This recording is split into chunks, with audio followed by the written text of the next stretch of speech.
Saludamos a los hermanos que están conectados vía internet también, escuchando el estudio o en la semana escuchan este estudio que estamos compartiendo.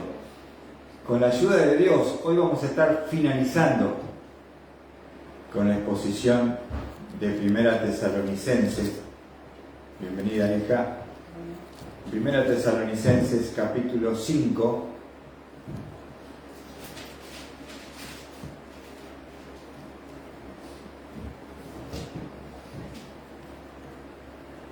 Primera Tesalonicenses, capítulo 5, versículos 25 al 28.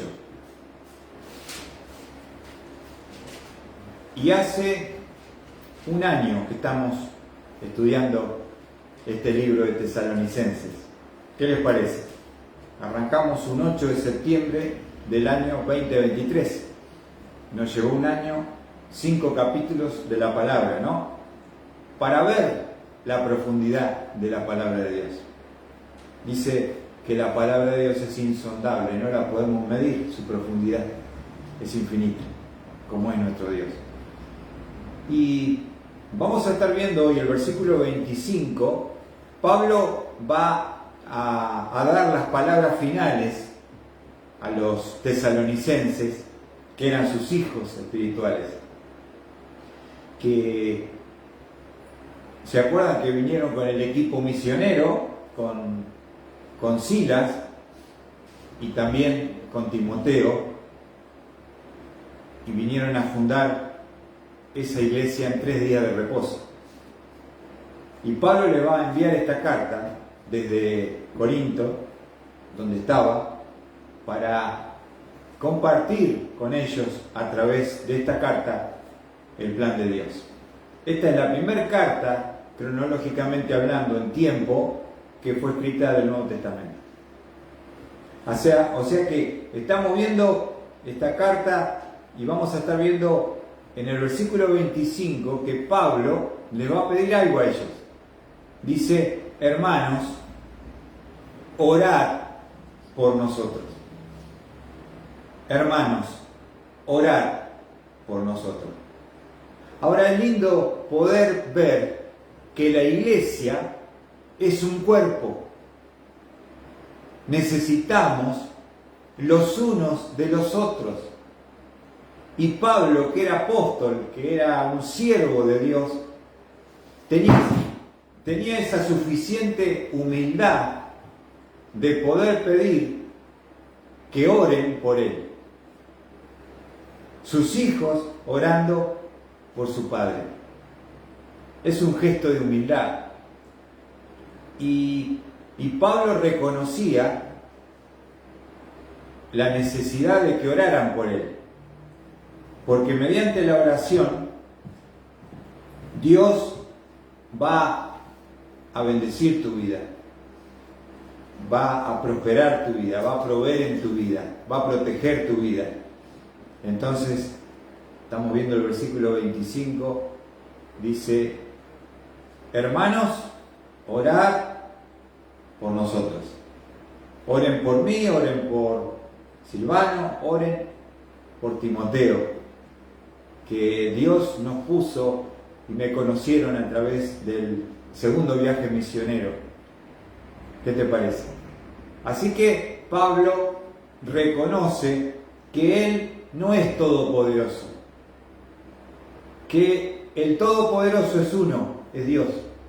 Nosotros somos débiles hombres que necesitamos la oración de los hermanos, porque somos un cuerpo, ¿no es cierto? Como el cuerpo humano. ¿Qué parte hay que voy a decir esto no me sirve? Todo es importante, todo tiene una función, todo trabaja en unidad. Ahora, es lindo poder ver que a veces uno no tiene esa actitud que tiene Pablo. Y Pablo nos enseña el principio de la humildad de un siervo que pide a su iglesia nueva que ore por él. Y vamos a ver, por ejemplo, que Pablo tenía ese hábito. No es que lo hace acá, solamente, sino vamos a ver en el libro, mantengan ahí para que no se pierdan, marcadito, y vamos a ver otro texto que se encuentra en Efesios 6:19. Pablo tenía el hábito de pedir oración por su vida. Reconocía su necesidad de que lo tuvieran continuamente. Efesios 6, versículo 19. ¿Lo tienen allí? Efesios 6, 19. Dice Pablo: y orad por mí, para que me sea dada palabra al abrir mi boca, a fin de dar a conocer sin temor el misterio del Evangelio. Efesios 6, 19. ¿Qué dice Pablo? Orad por mí. ¿Para qué, Pablo?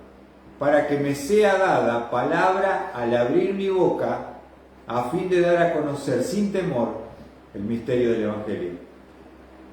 ¡Qué bárbaro! Pablo oraba para que al abrir la boca pueda dar sin temor, porque Pablo andaba en todos lados metido, con un montón de gente de distintos estratos sociales, y es peligroso ser un evangelista y un misionero al Señor.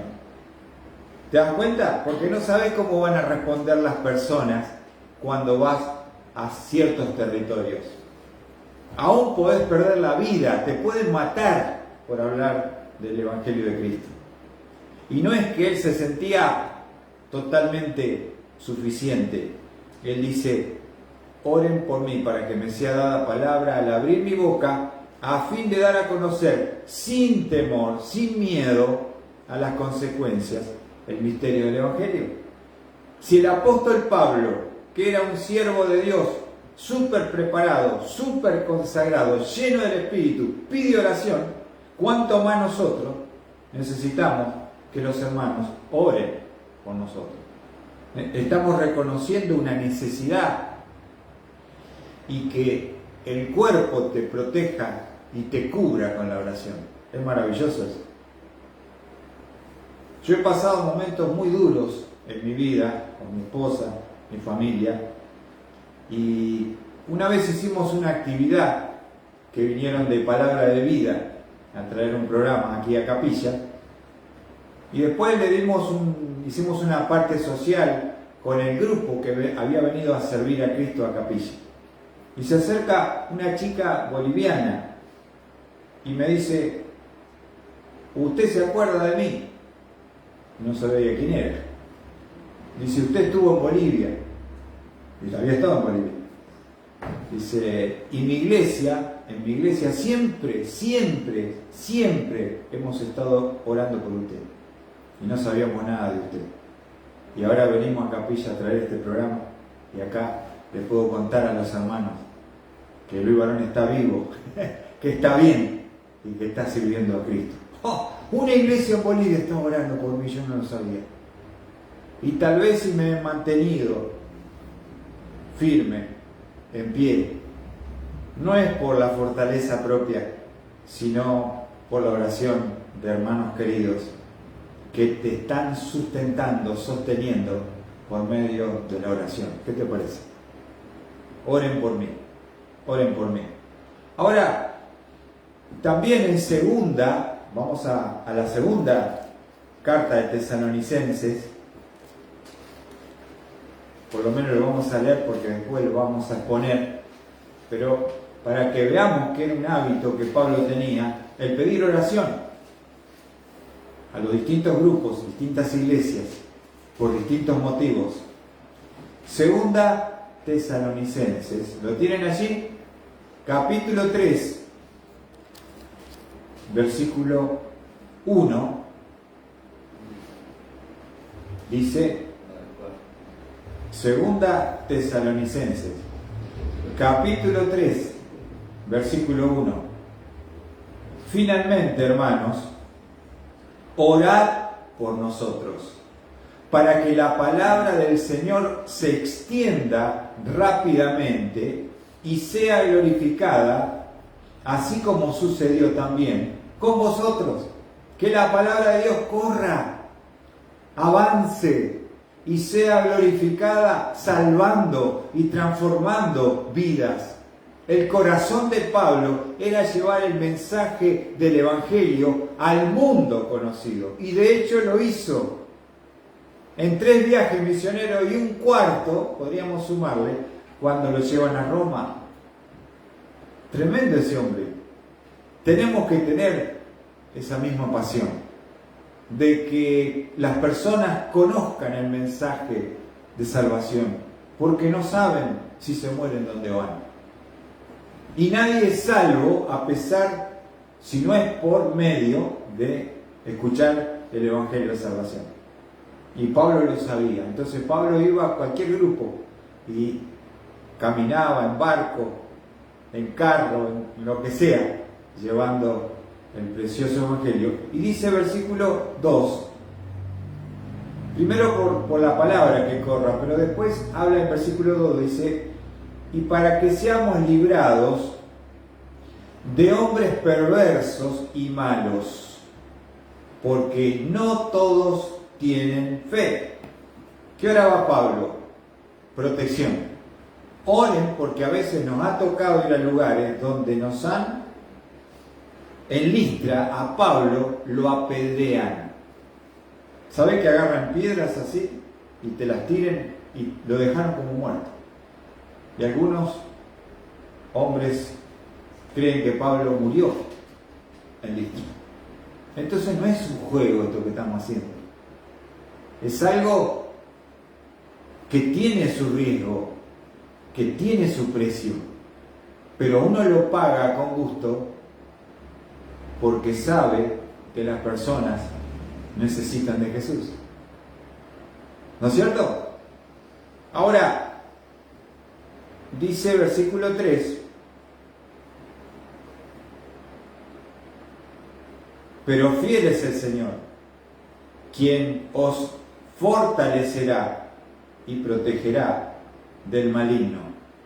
Pero en el versículo 2 que estábamos viendo, dice: el propósito era para que seamos librados de hombres perversos y malos, porque no todos tienen fe. Muchas veces te toca enfrentar a gente que trabaja para el diablo, que son siervos de Satán. Así como uno sirve a Cristo, otros sirven al diablo. Sabemos, conocemos en todo lugar. Hay cultos umbandistas, hay mai, pai, brujos. Viste que lo primero que te dicen cuando tenés un problema: vení que te voy a llevar a un lugar allá por el fondo, hay uno que es polenta y te va a ayudar. Y uno se mete en la ignorancia buscando una solución en la oscuridad. No solamente que te engañan, te sacan el dinero, porque nadie trabaja gratis, ¿eh? Hay que poner una moneda importante. Lo que vos te llevás cuando estás en esos lugares es la oscuridad que está en ese lugar y en esa persona a la cual le fuiste a consultar, a pedir ayuda. Está lleno los negocios. Dice: ¿querés que tu taller ande bien? Venga, allá hay un 40, te van a llover los dentaduras por todo.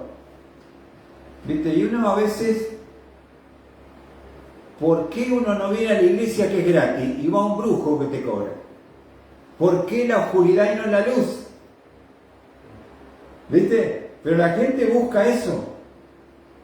En vez de ir al médico, dicen: vamos al curandero. Son todos, ¿viste? Tiene mal de ojo, vamos a que lo cure. ¿Viste? Pero eso es el diablo. Es la oscuridad, es las tinieblas, es el infierno, es la perdición. Entonces Pablo enfrentaba a esta gente y muchas veces corría riesgo su vida. Por eso pedía: oren por mi protección, oren para que la palabra de Dios corra con poder y nadie la pueda detener. Efesios, vamos a volver a Efesios capítulo 6.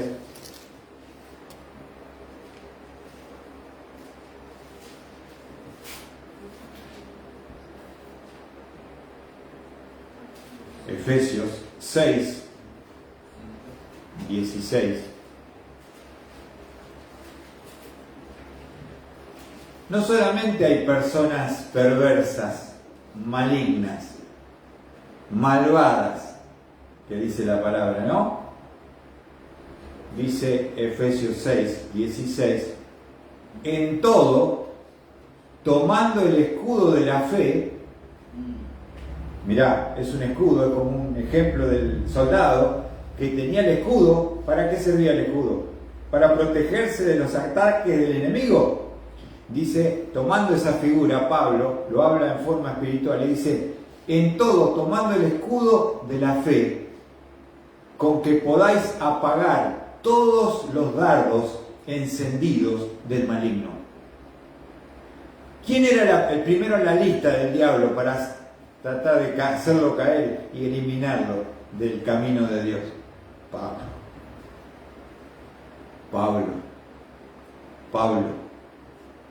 Si lo volteamos a Pablo, vamos a detener la obra. Lo metían en cárcel, lo azotaban, lo encarcelaban, lo apedreaban, lo hicieron matar muchas veces. Entonces, ¿él qué dice? Oren por mí, oren por mi protección, oren por personas malvadas, oren porque hay un enemigo invisible que tiene un ejército, Satanás y su demonio, y nosotros estamos enfrentándonos en el nombre de Cristo contra esa oscuridad y ese personaje con sus secuaces. Y es una guerra espiritual tremenda que tenemos para arrebatar las almas al maligno. Y él nos va a querer, va a pelear hasta el último. ¿Entienden cómo es esto? Esto no es un juego, es una guerra. Y si vos sos consciente, no podés andar por la vida alegremente sin entender que hay alguien que quiere destruir. Satanás vino a tres cosas, dice la palabra de Dios. Vino a hurtar, robar, matar y destruir. Mirá lo que dice Juan 10:10. Vamos a ver ese texto. Ahora, ¿cómo te metes con una persona así? Es que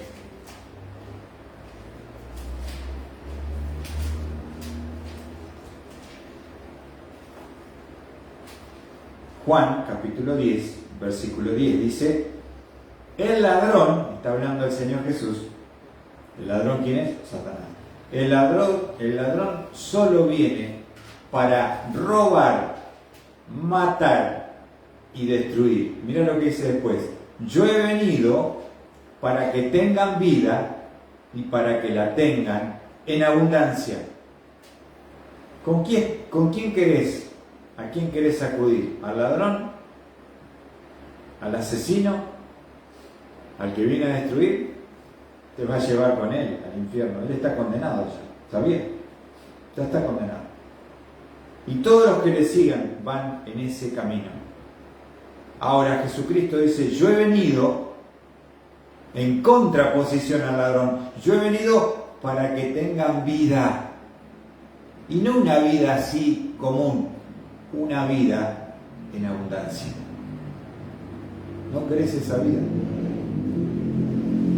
Una vida que el mundo no te da, una vida que el diablo no te da.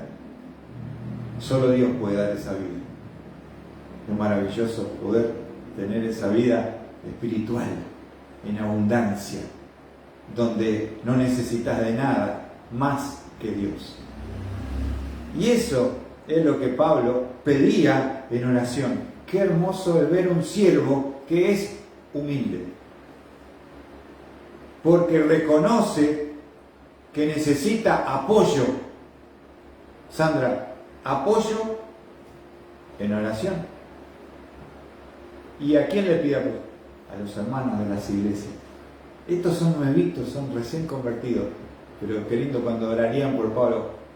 Padre, protégelo. Padre, ábrele puertas para que el evangelio pueda correr. ¡Oh, qué lindo! ¡Qué lindo! ¡Qué lindo!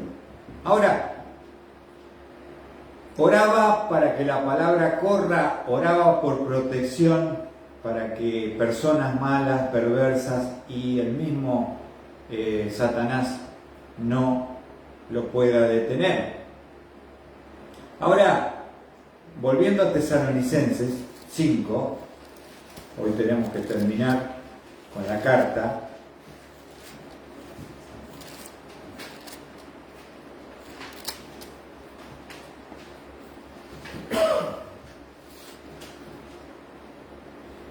Versículo 25 hemos visto: hermanos, orad por nosotros, oren por nosotros.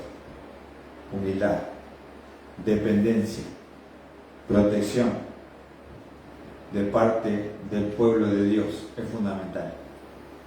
Ahora, en el 26 vamos a ver,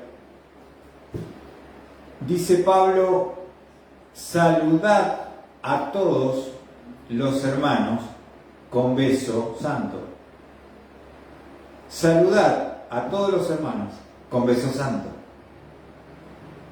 El pueblo de Dios, los hijos de Dios, tenemos una forma, una manera de poder saludarnos, mostrar el afecto. ¿Y cuál es esa forma? Lo dice y lo establece la palabra, por medio de un beso. Hola hermano, hermana, ¿cómo estás? Un beso, la mejilla. Dios te bendiga. Es como se saluda el pueblo de Dios. Es un símbolo de bienvenida, de respeto, de amor del pueblo de Dios y la unidad. Hay que saludar a todos, no hay que decir, mirá, en la cara lo esquivo, no. Saludarlo a todos, sin discriminar a nadie. Ahora, era interesante porque en la iglesia se congregaba una persona que era amo. En esa época había esclavitud. O sea, que venía el amo y venía el esclavo que tenía ahí, en el lugar donde trabajaba para él. En la iglesia no era el amo y el esclavo. En la iglesia era el hermano y el otro hermano. Entonces, el dueño le daba un beso en igualdad de condición, sin discriminación ni clase social, al esclavo y le decía: ¿cómo estás, hermano? ¿Se entiende eso? Igualdad. Vamos a ver eso, cómo Dios hace este milagro en Filemón. Me gusta esta carta de Filemón, que es tan corta, pero tan profunda y poderosa, después de Tito.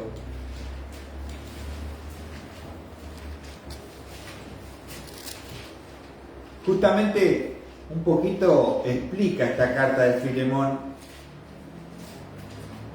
esto que les estoy explicando, que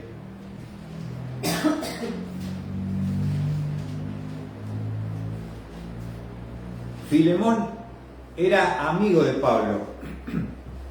Amigo, pero amigo. Y Filemón tenía, como era una persona de dinero, tenía esclavos. Y uno de los esclavos que tenía le robó. Y se fue. Se fugó. Lo agarraron. Cayó preso. ¿Y quién estaba en la cárcel donde cayó preso? Pablo, que era amigo de Filemón. Y le habla de Cristo. A Onésimo era el esclavo. ¿Y qué hace Onésimo? Se arrepiente. Y cambia su vida ahí en la cárcel. Y lo ayuda a Pablo y se transforma en un discípulo, seguidor fiel de Jesús. ¿Qué te parece esta historia? Ahora, Pablo dice: yo me gustaría que quede acá conmigo en la cárcel ayudándome en el ministerio, porque habría mucho trabajo, ¿no? Hablarle a otros presos, hablarle a los guardias. Había un ministerio, había mucho por hacer. Y dice en el versículo, vamos a ver,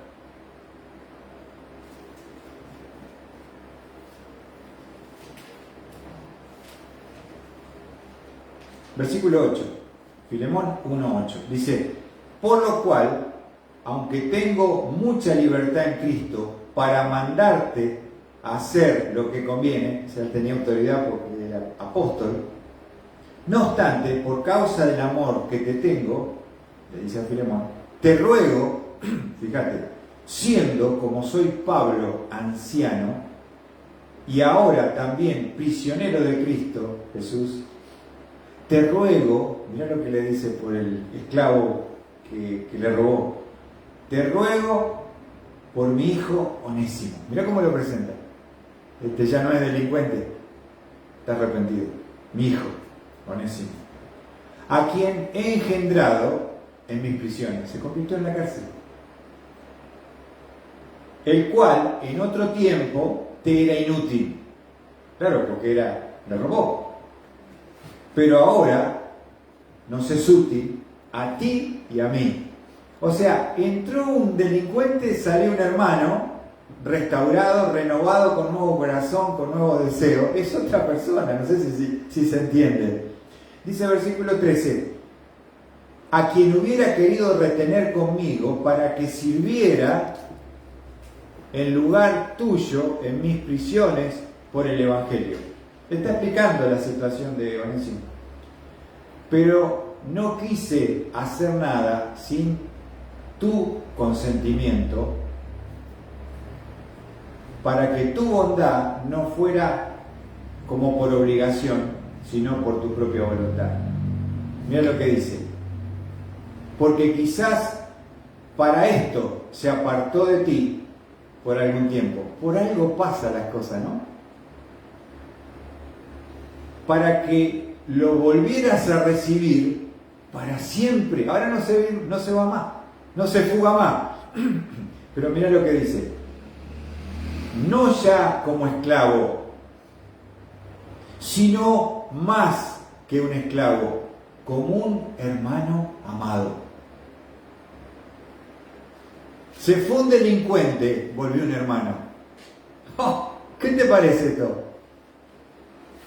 Como un hermano amado, especialmente para mí, pero también para ti, tanto en la carne como en el Señor.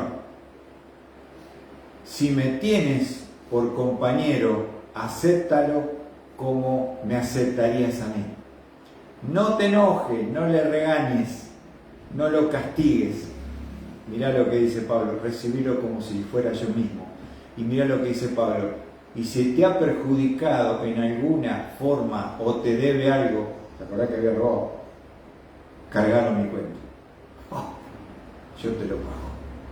Te mando, se fue un delincuente, vuelve un hermano. Recibilo como un hijo amado. ¿Viste? ¿Cómo habrá sido ese encuentro? Porque él regresó con Filemón, Onésimo.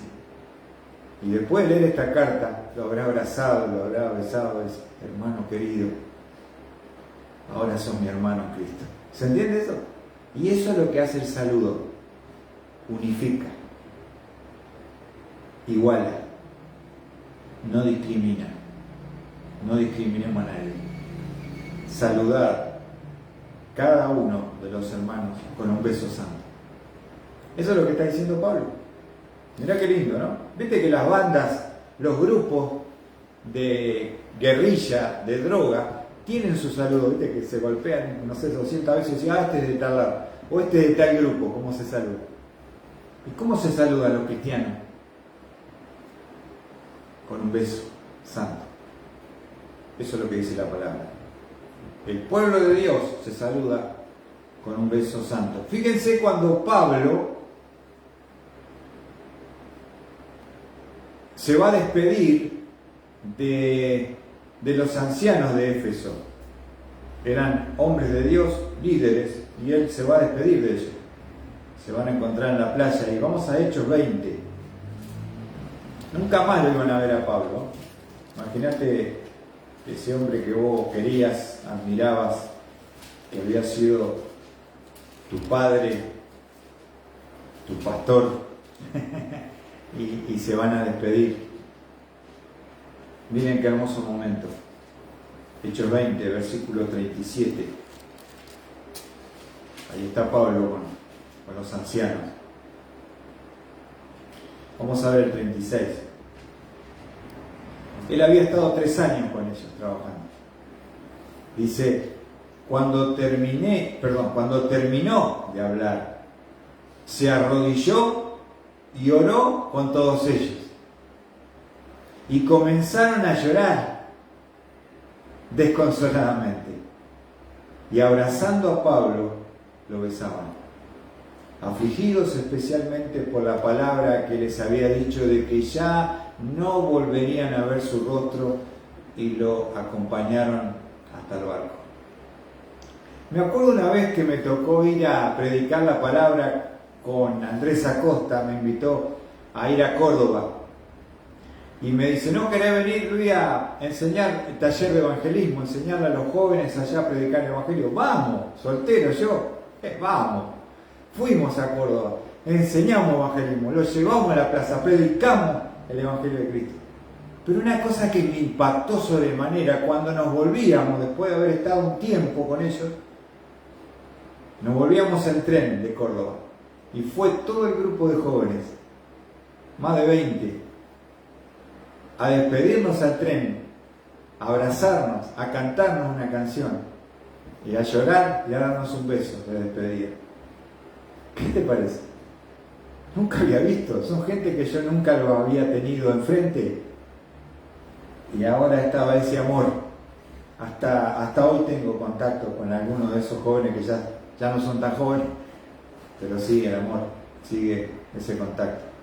Este es el amor del pueblo de Dios. Un amor que no tiene barreras, no tiene colores, no tiene fronteras, no tiene países. Es el amor de Jesús. Dionisio, ¿qué te parece? Acá no hay paraguayo, ni boliviano, ni chino. Somos hijos de Dios, todos iguales. Y nos amamos con el amor de Cristo. ¿Y cómo se expresa esa igualdad, ese amor, ese afecto? Por medio de un beso santo. Y eso es lo que dice Pablo. Vamos a ver otros textos donde Pablo lo pone como un mandamiento, no es una opción. Romanos capítulo 16, versículo 16. Romanos 16, versículo 16.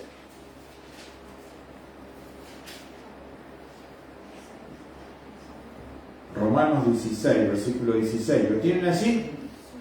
Dice, saludaos los unos a los otros con un beso santo. Todas las iglesias de Cristo os saludan. Lo vuelvo a leer. Romanos 16, 16. Saludaos los unos a los otros con un beso santo. Todas las iglesias de Cristo os saludan. O sea, esto era algo que es un mandamiento para los creyentes de la iglesia local, los hermanos del mundo, nos saludamos con un beso santo. ¿Viste? ¿Te saludaron, Raquel, en España? Un beso santo. Amén. Sos desconocido, pero cuando entras a la iglesia encontrás la familia, encontrás tus hermanos, encontrás el pueblo de Dios. Estamos todos iguales, y qué lindo es que te saluden sin conocerte, con ese amor de Cristo. 1 Corintios 16, 20. 1 Corintios 16, 20.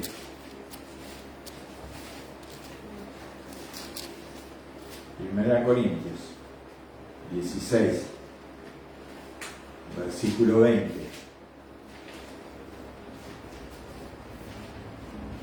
¿Tienen ahí?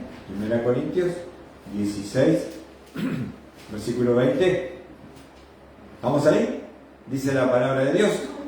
Todos los hermanos os saludan. Saludaos los unos a los otros con beso santo. Beso santo. Saludaos los unos a los otros con un beso santo. Segunda Corintios. Para que vean que es una constante en las cartas de Pablo. Segunda Corintios capítulo 13, versículo 12. En algunas versiones de la Biblia aparece la palabra ósculo. Y vos decís, ¿qué es eso? Beso. En América te lo hace más sencillo para que uno no se confunda. Un beso santo. ¿Viste? Por eso si lees tu Biblia y tenés una 60 dice ósculo. pero acá es beso, es igual. Ahora, 2 Corintios, capítulo 13, versículo 12. Saludaos los unos a los otros con beso santo. ¿Ven? ¿Cuántos versículos nos instan, mandamiento, a que la iglesia, los hermanos en Cristo, se destaquen con el saludo que los identifica? ¿Cuál es? Un beso santo. Dios te lo diga. Ahí le das un beso santo. Ahora, otro texto en 1 Pedro. Vamos para cerca de Apocalipsis. 1 Pedro, para el final de la Biblia, capítulo 5. Después de Santiago, 1 Pedro, capítulo 5, versículo 14. 1 Pedro, capítulo 5, versículo 14. ¿Lo tienen allí? ¿Encontraron? No, pero igual que estamos. Bueno, no hay problema, escúchenlo si no. 1 Pedro 5:14 dice la palabra de Dios: saludaos unos a otros con un beso de amor fraternal. Acá agrega otra cosa, es el amor de hermano fraternal, beso fraterno, beso santo de hermano en Cristo. El cristiano no está solo, tiene una familia, la familia de la fe, que se congrega en distintas iglesias, en distintos lugares del mundo. Si yo fuera a Estados Unidos, que no hablo el idioma, me presenta el pastor y dice: acá está, soy varón, un hermano, ¿qué va a pasar cuando yo me baje de la plataforma? Dionisio, van a venir a saludar, aunque no hablamos el idioma. Cuando vinieron el grupo de la Global Mission de Estados Unidos para acá a ayudarnos a la iglesia, no hablábamos el idioma, no, teníamos traductores. Pero lo hermoso que cuando ellos estuvieron haciendo actividades los lunes, los martes, los miércoles y el jueves, hacíamos la despedida de estos americanos que nunca los habíamos visto, se nos caían las lágrimas y lo abrazábamos con el amor de Cristo. Y se llevaron ese amor desde Argentina para Estados Unidos. ¿Dónde vayas? Yo voy a Paraguay, mi iglesia, igual. Fui a Chile, igual, ¿no? Está el amor de Cristo Jesús. Ahora, ese beso santo, ¿por qué dice beso santo? Porque está hablando de que no hay ninguna otra intención más que la demostración del afecto fraternal. No tiene que ser un beso hipócrita, ¿viste? Un beso que oculta otro propósito. Tenés que tener cuidado que sea santo el beso, sin otra motivación, como uno lo hace y como uno lo da. Y quiero mostrarles a un personaje que quedó grabado en la historia, porque vamos a ver Proverbios, capítulo 27. Proverbios está después del Salmo, así que anda para el medio de la Biblia más o menos. Después de Salmos 150 tenemos Proverbios 27.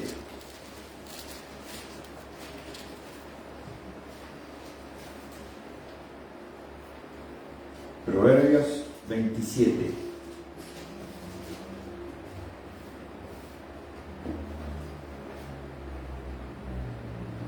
Proverbios, ¿tienen ahí? 27, número grande, versículo 6, mirá lo que dice. Proverbios 27, 6, dice así: fieles, escuchá bien este texto, fieles son las heridas del amigo. Escuchá bien esto, el amigo verdadero a veces te tiene que decir la verdad que duele, te hiere. Pero sabés que viene de frente, sabés que lo hace con buena intención. ¿Viste eso? El amigo no es el que te aplaude todo y te dice que sos un genio. El amigo verdadero, si hay algo que está torcido y equivocado en tu vida, te lo tiene que venir a decir. Y por eso dice el versículo, son fieles las heridas del amigo.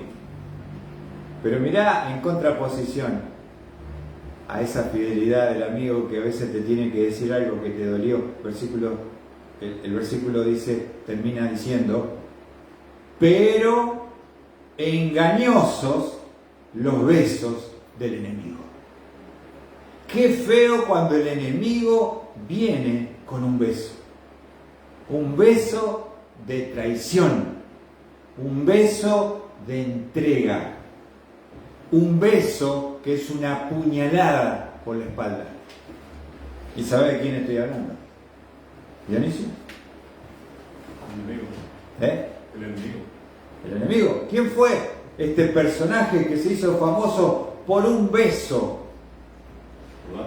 Judas, engañoso, lo beso el enemigo. ¿Sabes cómo lo vino a entregar al maestro? ¡Oh! Con un beso. Tremendo. Vamos a ver eso. Mateo, vamos a Mateo, el Evangelio 26. Qué feo esto, ¿eh?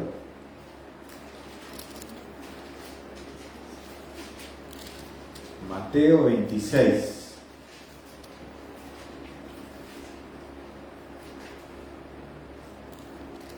Sabemos que Judas era uno de los 12 discípulos, pero nunca Judas se arrepintió de su pecado y su maldad, ¿se entiende? El hecho de estar a veces con la religión, saber de la Biblia, conocer las verdades, tener un ministerio, no tiene nada que ver con la salvación. Y eso es lo perverso y engañoso. Él inclusive tenía en la bolsa la ofrenda, y dice Juan que robaba, porque era ladrón. Nunca cambió Judas. Y por eso enojado, porque se le fue un negocio con un perfume que valía 300 denarios, enojado porque Dios lo retó, Jesús fue a los fariseos, a los principales sacerdotes, y le dijo, ¿cuánto me querés dar por Jesús? Lo fue a negociar al maestro. Para él todo era cuestión de plata, y le asignaron 30 monedas de plata, sucias, que le costarían la vida y el infierno. ¿Se entiende eso? Mateo 26, 47 dice, mientras todavía estaba él hablando, he aquí Judas, uno de los 12, llegó acompañado de una gran multitud con espadas y garrotes de parte de los principales sacerdotes y de los ancianos del pueblo. Vienen encabezando los que vienen a prender a Jesús. Él viene a la cabeza. Dice, versículo 48, y el que le entregaba les había dado una señal diciendo, al que yo bese, ese es prenderle. Oh, ¿cómo vino Satanás? Vino a besar a Jesús con la traición. Ya había arreglado. ¿Sí? ¿Cómo sabemos quién es Jesús? Ellos no sabían. Estaban en lo oscuro, en el Getsemaní.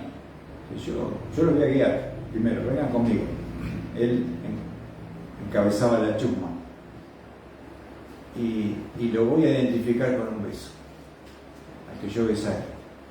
Ese es prender. ¿Qué te parece? ¿Qué querés? ¿El amigo que te hiere, te dice la verdad? ¿O querés el traidor que te bese con engaño?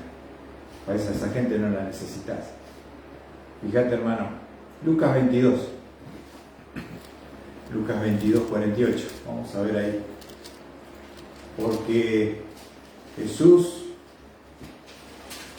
lo amaba a pesar de lo que era Judas. Y lo trató como amigo. ¿Sabías vos? No falló Jesús. ¿Quién falló? Judas. Jesús lo trató como amigo.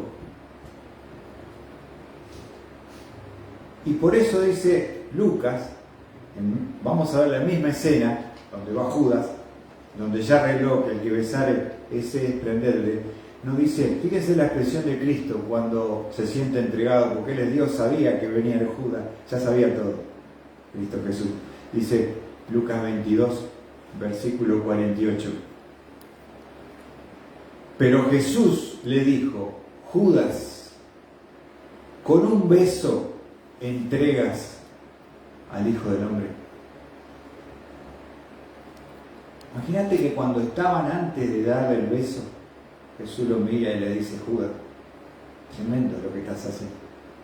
Con un beso que nos identificó en el amor, en la unión, 3 años y medio, yo te traté como amigo, me venís a clavar el puñal y me venís a entregar con pecadores. Con un beso entregas al Hijo del Hombre. ¿Qué te parece? Tremendo lo que dice este pasaje. Jesús le pregunta, hubiera preferido que hubiera venido con una espada y me lo hubiera clavado, y no este beso de la traición, que queda hasta el siglo que estamos presentes. Nadie se olvida del beso de Judas. Viste que a veces te dice, te da un beso, tenés cuidado porque es el beso de Judas. O sea, es medio traidor, no confíes en él. Ahora, esto estaba profetizado en el Antiguo Testamento, en el Salmo 41, mirá lo que dice. Salmo 41, vamos a la mitad de la Biblia, versículo 9. Estaba escrito,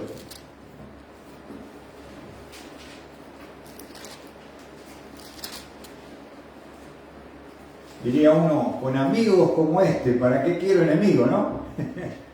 Salmo 41, versículo 9. Esto es lo que dice la profecía que iba a pasar. Mirá cómo lo describe. Salmo 41, 9. Dice, aún mi íntimo amigo, en quien yo confiaba, el que de mí pan comía, contra mí ha levantado su calcañar. Ahí está hablando de cómo Jesús lo trató, cómo Jesús lo apreciaba. Por eso le dice, ¿a qué has venido, amigo? Con un beso entregas al Hijo del Hombre. Yo creo que esas palabras de Jesús, no lo dice el texto, fueron las que, viendo cómo Él vilmente lo vendió, lo entregó, cuando no pudo escapar y sabía que estaba condenado a la cruz, quiso remorderle la conciencia, no se arrepintió Judas, le remordió la conciencia y devolvió las sucias monedas de plata que no las pudo disfrutar.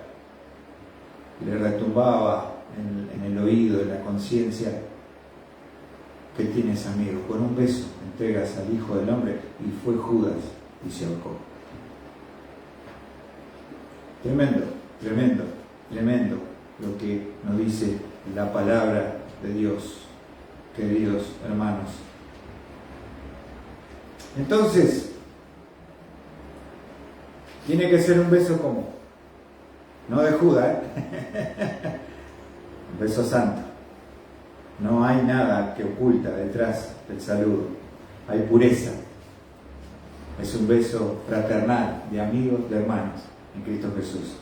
Esa es la forma como nos pide Pablo. Y volviendo a Tesalonicenses, ya terminando, dice Pablo, saludad a todos los hermanos, a todos sin excepción, rango social, estrato social, cara, color, a todos los hermanos, con un beso santo. ¿Cómo nos saludaremos en el cielo, Dionisio? Beso santo. Beso santo. ¡Qué lindo! Versículo 27 dice, os encargo solemnemente por el Señor que se lea esta carta a todos los hermanos. La idea de Pablo es la palabra que llegue a todos sin excepción, los hermanos. Que nadie quede de la iglesia tesalónica sin leer esta palabra que es inspirada por el Espíritu Santo, que formará parte del canon bíblico. Y que nadie sea ignorante de lo que Dios quiere a través del apóstol, que los tesalonicenses conozcan la voluntad de Dios, el plan de Dios, el programa de Dios. los mandamientos que ha dado un montón ahí en el capítulo 5. Y termina diciendo, la gracia de nuestro Señor Jesucristo sea con vosotros. ¿Qué necesitamos el pueblo de Dios, hermano? La gracia de Dios. La gracia de Dios, la influencia divina en el corazón, el favor de Dios en nuestro corazón. La gracia de Dios los acompañe, los cuide, los sustente, los guarde, los anime, los aliente, los edifique. Termina de esta forma: la gracia, el regalo, el favor de Dios, la gracia de nuestro Señor sea con vosotros. Y así terminamos esta carta de Primera Tesalonicenses. Espero que haya sido de ánimo, de edificación, de desafío, de conocimiento, y que pueda ser guardada en el corazón por medio de su Espíritu Santo. Así que simplemente saludar a todos y desearles que Dios bendiga a cada uno.